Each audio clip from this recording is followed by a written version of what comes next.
ये एक ऐसे दरिंदे की कहानी है जो लड़कियों के साथ बेहद क्रूर और खौफनाक हरकतें करता है। इसे देखकर आप मेंटली डिस्टर्ब हो सकते हैं। कहानी शुरू होती है एक लड़की से जिसकी गाड़ी का टायर पंचर हो जाता है। तभी एक आदमी उसकी मदद के लिए आता है, लेकिन बाद वही आदमी उसे जबरदस्ती किडनैप कर लेता है और उसे एक सुनसान जगह पर ले जाकर बेहद बेरहमी से मार देता है। फिर उसके बॉडी पार्ट्स काटकर इधर उधर फेंक देता है। कुछ दिनों बाद एक छोटा बच्चा खेलते खेलते उन बॉडी पार्ट्स को ढूंढ लेता है। ये देखकर मामला पुलिस तक पहुंचता है।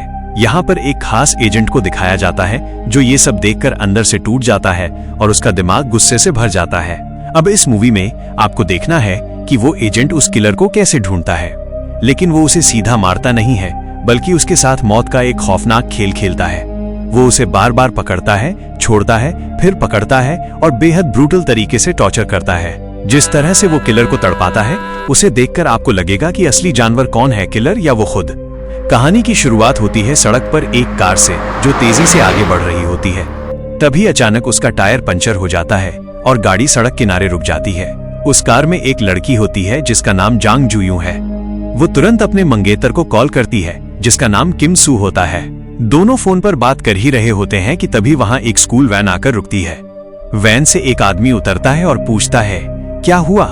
जुयून उसे बताती है कि उसकी गाड़ी का टायर पंचर हो गया है, लेकिन उसने पहले ही मदद के लिए कॉल कर दिया है और लोग रास्ते में हैं। फोन पर किम सू उसे सावधान करते हुए कहता है, जब तुमने बता दिया है कि मदद आ रही है, तो वो आदमी फिर भी तुम्हारी गाड़ी क्यों चेक कर रहा है? मुझे कुछ ठीक नहीं लग रहा। ये सुनकर जुयून थोड़ा सतर्क हो जाती है और फोन काट देती है। बाहर खड़ा आदमी टायर चेक करने के बाद कहता है, तुम्हारा टायर पूरी तरह खराब हो चुका है। जुयून जवाब देती है, आपकी मदद के लिए धन्यवाद, लेकिन लोग रास्ते में हैं, वे आ जाएंगे। आदमी चुपचाप उसे घूरता रहता है, फिर अपनी गाड़ी में जाकर बैठ जाता है। लेकिन अजीब बात ये होती है कि वो गाड़ी स्टार्ट ही नहीं करता और वहीं बैठा रहता है। जुयून को अब शक होने लगता है। वो गाड़ी स्टार्ट करने ही वाली होती है कि अचानक वही आदमी उसके शीशे पर जोर से हमला करता है, उसे बुरी तरह घायल करता है और जबरदस्ती अपने साथ ले जाता है। जब जुयून की आंखें खुलती हैं, तो वो खुद को एक अनजान जगह पर कैद पाती है। उसे समझ आ जाता है कि वो एक खतरनाक इंसान के हाथों में है। मैं प्रेग्नेंट हूँ। वो उससे कहती है, मैं प्रेग्नेंट हूँ, मेरे बच्चे के लिए मुझे छोड़ दो। लेकिन वो दरिंदा उस पर जरा भी रहम नहीं करता और बेरहमी से उसकी हत्या कर देता है। कुछ समय बाद पुलिस को जुयून की लाश के टुकड़े अलग अलग जगहों से मिलते हैं। जुयून के पिता पिछले 30 सालों से एक डिटेक्टिव रहे हैं। अपनी बेटी की इस हालत को देखकर वे टूट जाते हैं। उन्हें इस बात का गहरा दुख होता है कि इतने सालों की सेवा के बाद भी वे अपनी ही बेटी को नहीं बचा सके। वो किम सू से माफी मांगते हैं क्योंकि किम सू जुयून से बेहद प्यार करता था और उसकी मौत से अंदर से टूट चुका है। उसकी आंखों में दर्द साफ दिखाई देता है, लेकिन वो अपनी भावनाओं को किसी के सामने जाहिर नहीं करता। वो पूरी तरह शांत हो जाता है, जैसे किसी बड़े तूफान से पहले की खामोशी। किम सू अपने काम से 2 हफ्ते की छुट्टी ले लेता है। वो नेशनल इंटेलिजेंस सर्विस का एजेंट होता है। इसी दौरान उसका एक साथी एजेंट उससे मिलने आता है और उसे एक खास कैप्सूल देता है। वो बताता है, जिसके पास ये कैप्सूल होगा, तुम उसकी लोकेशन ट्रैक कर सकते हो और उसकी बातें भी सुन सकते हो। लेकिन अगर ये बात किसी को पता चली तो हम दोनों मुश्किल में पड़ जाएंगे। किम सू बिना डरे कैप्सूल ले लेता है और वहां से निकल जाता है। जुयून के पिता उसे बताते हैं कि इसी तरह के केस में पहले 4 संदिग्धों को पकड़ा जा चुका है। वे उनकी तस्वीरें और पूरी जानकारी किम सू को देते हैं। किम सू उन सभी संदिग्धों को एक एक करके ढूंढता है। वो उनमें से 2 लोगों को पकड़कर बुरी तरह टॉर्चर करता है, लेकिन जल्द ही उसे पता चलता है कि वे दोनों निर्दोष हैं। फिर वो तीसरे संदिग्ध के घर जाता है, लेकिन पता चलता है कि वो आदमी बहुत पहले अपना घर और परिवार छोड़ चुका है और उसके माता पिता को भी नहीं पता कि वो कहाँ है। वहां से निकलते समय किम सू की नजर एक बच्चे पर पड़ती है। वो उसी संदिग्ध का बेटा होता है। किम सू उससे चालाकी से पूछता है, क्या तुम्हें पता है तुम्हारे पापा कहाँ रहते हैं? बच्चा अनजाने में उसे सही जगह बता देता है। अब किम सू उस लोकेशन पर पहुंच जाता है। जब वो उस घर की तलाश लेता है तो वहां उसे कई लड़कियों का सामान मिलता है, जो इस बात का सबूत होता है कि यहाँ कुछ बहुत गलत चल रहा है। और इसके बाद वो और गहराई से उस घर की तलाशी लेने लगता है। घर की तलाशी लेते हुए किम सू को नाली में एक अंगूठी मिलती है। वो अंगूठी वही होती है जो उसने अपनी मंगेतर जांग जुयू को दी थी। इसे देखते ही वो टूट जाता है। उसकी आंखों में आंसू आ जाते हैं और उसे यकीन हो जाता है कि यही वो घर है जहां उस दरिंदे ने उसकी फियांसी की हत्या की थी। दूसरी तरफ वही साइको किलर जांग क्योंग चुल अपनी स्कूल वैन में कुछ लड़कियों को लेकर जा रहा होता है। उसकी नजर एक लड़की पर होती है। इससे पहले भी वो कई लड़कियों को अपना शिकार बना चुका है। रात होते ही दिखाया जाता है कि वैन में से एक लड़की गायब हो जाती है। असल में जांग उसे अपने घर ले जाता है और उसके साथ जबरदस्ती करने की कोशिश करता है। तभी अचानक पीछे से कोई आवाज आती है। जैंग रुक जाता है और शक के साथ बाहर देखने जाता है। जैसे ही वो लाइट जलाता है, सामने किम सू खड़ा होता है। जैंग मुस्कुराते हुए पूछता है, क्या तुम पुलिस हो? मुझे हैरानी है कि कोरियन पुलिस ने मुझे इतनी जल्दी ढूंढ लिया, लेकिन तुम्हें नहीं पता तुम किससे भिड़ रहे हो। इतना कहकर वो हाथ में हथियार लेकर किम सू पर हमला करता है, लेकिन किम सू पहले से तैयार होता है। वो उसके हर वार से बचता है और पलटकर उसे बुरी तरह पीटता है। दोनों के बीच जबरदस्त लड़ाई होती है। जैंग भी पलटवार करता है, लेकिन किम सू ज्यादा तेज और खतरनाक होता है। वो जांग को काबू में कर लेता है और उसके चेहरे को प्लास्टिक से ढक देता है, जिससे उसकी सांस रुकने लगती है। जैंग मरने के करीब पहुंच जाता है, लेकिन तभी किम सू उसे छोड़ देता है। वो पास पड़ा एक बड़ा पत्थर उठाता है, जैसे उसे खत्म कर देगा, लेकिन आखिरी पल में वो खुद को रोक लेता है। इसके बाद किम सू अपने पास मौजूद ट्रैकिंग कैप्सूल जैंग के मुंह में डाल देता है, ताकि वो उसकी हर हरकत पर नजर रख सके। जैंग उस समय बेहोश होता है, इसलिए उसे कुछ पता नहीं चलता। इस तरह किम सू एक लड़की की जान बचा लेता है और जैंग को जिंदा छोड़ देता है, ताकि वो उसे धीरे धीरे सजा दे सके। जब जैंग को होश आता है तो वो खुद को जिंदा पाता है। उसके पास एक लिफाफा होता है जिसमें काफी पैसे होते हैं। वो समझ नहीं पाता कि उसके साथ क्या हुआ, लेकिन वहां से निकल जाता है। रास्ते में उसे एक टैक्सी मिलती है जिसमें 2 आदमी पहले से बैठे होते हैं। जैंग उसमें बैठ जाता है। उधर किम सू अपने फोन से जैंग की हर लोकेशन और बातचीत ट्रैक कर रहा होता है। वो लगातार उसका पीछा कर रहा होता है। टैक्सी के अंदर जैंग उन दोनों आदमियों को बेरहमी से मार देता है। जब वो टैक्सी की डिक्की खोलता है तो उसमें पहले से एक लाश पड़ी होती है। इसका मतलब ये दोनों भी अपराधी थे जो किसी की लाश ठिकाने लगाने जा रहे थे। जैंग तीनों लाशों को वहीं छोड़कर आगे बढ़ जाता है। चोटिल होने के कारण वो एक डॉक्टर के पास जाता है। वहाँ एक नर्स भी होती है। जैंग की नजर उस पर पड़ती है और उसके इरादे फिर से खतरनाक हो जाते हैं। जब नर्स एक अलग कमरे में जाती है तो जैंग पहले से वहाँ छुपा होता है। वो दरवाजा बंद कर देता है और उसे डराने लगता है। वो कहता है, आज मेरा मजा खराब हो गया, अब मैं इसे पूरा करूंगा। नर्स डरकर उससे जाने की गुहार लगाती है, लेकिन जैंग एक निर्दयी और बीमार सोच वाला इंसान होता है जिसके अंदर इंसानियत बिल्कुल नहीं बची।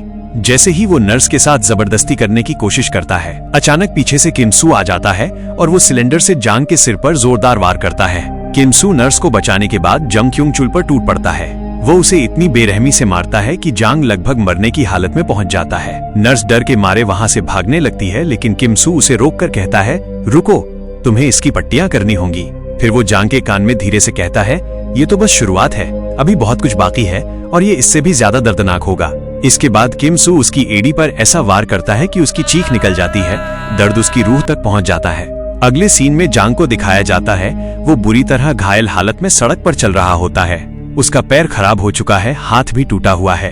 वो समझ नहीं पा रहा कि कोई उसे बार बार पकड़कर क्यों टॉर्चर कर रहा है और फिर जिंदा छोड़ देता है। उसे शक होता है कि कोई उसे ट्रैक कर रहा है। वो अपनी गाड़ी, जूते, सब कुछ चेक करता है, लेकिन उसे कुछ भी नहीं मिलता। वो गाड़ी लेकर हाईवे पर निकल जाता है और सोचता है कि गाड़ी बदल ले, लेकिन जिस गाड़ी को वो रोकने की कोशिश करता है उसमें फौजी होते हैं, इसलिए वो कुछ नहीं कर पाता। दूसरी तरफ किम सू को जू यू के पिता का कॉल आता है। वो कहते हैं, अब बस करो, तुमने उसे बहुत सजा दे दी, आगे पुलिस संभाल लेगी। लेकिन किम सू के लिए ये सिर्फ बदला नहीं, एक जुनून बन चुका होता है। वो रुकने वाला नहीं होता। जैंग अपने एक दोस्त के पास जाता है जो खुद भी एक साइको किलर होता है। वहाँ एक लड़की भी होती है जिसे उन्होंने बंदी बना रखा होता है। जैंग अपने दोस्त को बताता है कि कोई आदमी उसे बार बार पकड़कर टॉर्चर कर रहा है। उसका दोस्त कहता है, वो तुम्हारा शिकार कर रहा है, जिन लड़कियों को तुमने मारा है उन्हीं में से किसी का अपना होगा।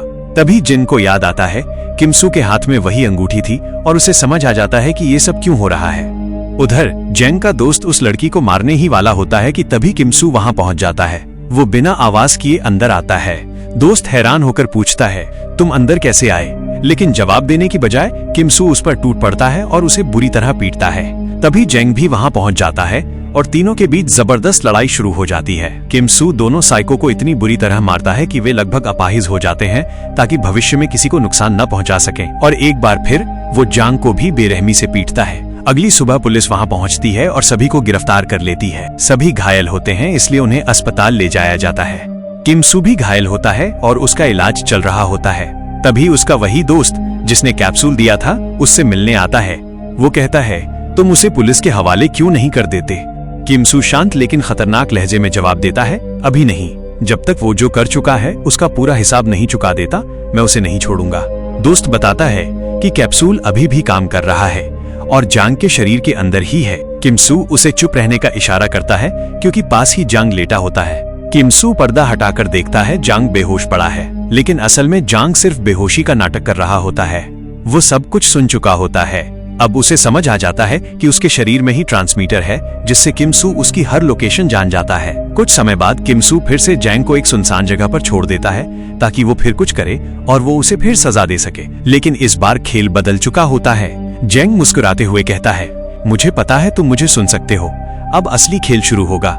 वो आगे कहता है, मुझे पता है तुम कौन हो और क्यों बदला ले रहे हो, मुझे उस लड़की का घर भी पता है। किमसू का गुस्सा बढ़ता जाता है। जैंग और भी क्रूरता से कहता है, जब मैं तुम्हारी मंगेतर को मार रहा था उसने बताया था कि वो प्रेग्नेंट है, उसने अपनी जान की भीख मांगी थी, लेकिन मैंने उसे नहीं छोड़ा। ये सुनकर किमसू अंदर से टूट जाता है। अब जांग एक मेडिकल स्टोर से दवाई लेकर अपने पेट से कैप्सूल निकाल देता है, फिर चालाकी से वो कैप्सूल किसी और आदमी के शरीर में डाल देता है। जब तक किमसू वहां पहुंचता है, जैंग गायब हो चुका होता है। अब किमसू के पास उसकी लोकेशन नहीं होती। बेबस होकर किमसू अस्पताल में जांग के दोस्त के पास जाता है और पूछता है, बताओ वो अब कहाँ जाएगा। दोस्त मुस्कुराकर कहता है, तुमने उसे जो दर्द दिया है वो वही दर्द तुम्हें लौटाएगा। अब वो तुम्हारी मंगेतर के परिवार को नहीं छोड़ेगा। तभी खबर मिलती है कि जैंग ने वायरलेस पर बताया है वो अपना आखिरी काम पूरा करके खुद पुलिस के हवाले हो जाएगा। जब किमसू उसकी लोकेशन सुनता है तो उसके होश उड़ जाते हैं, क्योंकि वो लोकेशन वही होती है जहाँ जूयू का परिवार रहता है। अब किमसू समझ जाता है इस बार जैंग सीधा उसके दिल पर वार करने जा रहा है। जैंग का दोस्त किमसू को पहले ही बता चुका होता है कि जैंग जितना ज्यादा दर्द देता है उसे उतना ही ज्यादा मजा आता है। इसका मतलब साफ है, अगर वो परिवार तक पहुंच गया तो उन्हें बेहद दर्दनाक मौत देगा। किमसू पूरी कोशिश करता है कि वो जैंग से पहले वहां पहुंच जाए, लेकिन वो देर कर देता है। जैंग वहां पहुंच चुका होता है। वो जूयू के पिता को बुरी तरह घायल कर देता है और उसकी बहन को बेरहमी से मार डालता है। ये सब देखकर किमसू अंदर से पूरी तरह टूट जाता है। उसे एहसास होता है अगर उसने पहले ही जांग को मार दिया होता तो आज ये दिन कभी नहीं आता। दूसरी तरफ जांग खुद पुलिस को कॉल करता है और सरेंडर करने का फैसला लेता है। असल में वो ऐसा इसलिए करता है ताकि किमसू उससे बदला न ले सके और वो हमेशा के लिए तड़पता रहे। वो एक लोकेशन बताता है जहां पुलिस उसका इंतजार कर रही होती है, लेकिन जैसे ही पुलिस उसे पकड़ने वाली होती है तभी किमसू वहां पहुंच जाता है। वो चलती गाड़ी से ही जांग को उठा लेता है और उसे उसी घर में ले जाता है जहां उसने जांग जूयू को मारा था। किमसू उसे उसी जगह बांध देता है जहां जैंग अपने शिकारों को तड़पाता था। वो उसे बुरी तरह टॉर्चर करता है। जैंग चीखते हुए कहता है, मुझे मार दो, क्यों तड़पा रहे हो। किमसू शांत लेकिन डरावनी आवाज में कहता है, अगर मारना होता तो बहुत पहले मार चुका होता। मैं तुम्हें तब मारूंगा जब तुम असली दर्द महसूस करोगे, जब तुम्हारी आंखों में डर होगा। जंग हंसते हुए जवाब देता है, डर और दर्द ये मेरे अंदर है ही नहीं, तुम ये पहले से जानते हो। किमसू कहता है, मैं चाहता हूँ कि तुम्हें मरने से पहले नहीं, मरते वक्त भी दर्द महसूस हो। फिर वो एक खतरनाक सेटअप बनाता है। जैंग के ऊपर एक बड़ा ब्लेड टांग देता है, उसके मुंह में एक रस्सी डाल देता है और उस रस्सी का दूसरा सिरा दरवाजे से बांध देता है। अगर रस्सी खिंचेगी तो ब्लेड सीधे उसकी गर्दन पर गिर जाएगा। सब कुछ सेट करके किमसू वहां से बाहर निकल जाता है। जैसे ही वो बाहर आता है, एक टैक्सी वहां रुकती है। उसमें जैंग के माता पिता और उसका बेटा होते हैं। उधर अंदर जैंग अब भी चिल्ला रहा होता है, मैं नहीं मरूंगा, मैं किसी से नहीं डरता। लेकिन तभी वो देखता है उसका परिवार बाहर खड़ा है। वो उन्हें अंदर आने से रोकना चाहता है, लेकिन अगर उसने मुंह से रस्सी छोड़ी तो उसी पल ब्लेड गिर जाएगा। बाहर उसका परिवार दरवाजा खोलने की कोशिश करता है। उन्हें ये नहीं पता कि दरवाजा खुलते ही रस्सी खिंच जाएगी। यही वो पल होता है जब पहली बार जैंग की आंखों में असली डर और दर्द दिखाई देता है। वही दर्द जो उसने न जाने कितनों को दिया था। वो चिल्लाना चाहता है, दरवाजा मत खोलो, लेकिन वो कुछ नहीं कर सकता। जैसे ही दरवाजा खुलता है, रस्सी खिंचती है और ऊपर से ब्लेड गिरता है और जंग का अंत हो जाता है। बाहर खड़ा किमसू सब कुछ सुन रहा होता है। उसकी हर चीख, हर दर्द, हर डर, और उसी पल किमसू की आंखों में भी आंसू आ जाते हैं। हाँ, उसने बदला ले लिया। उसने जंग की आंखों में डर देखा, लेकिन इस बदले में वो सब कुछ खो चुका होता है। वहीं जंग ने अपनी आखिरी सांस तक किमसू को एक शैतान के रूप में देखा। और इसी के साथ ये खौफनाक कहानी यहीं पर खत्म होती है।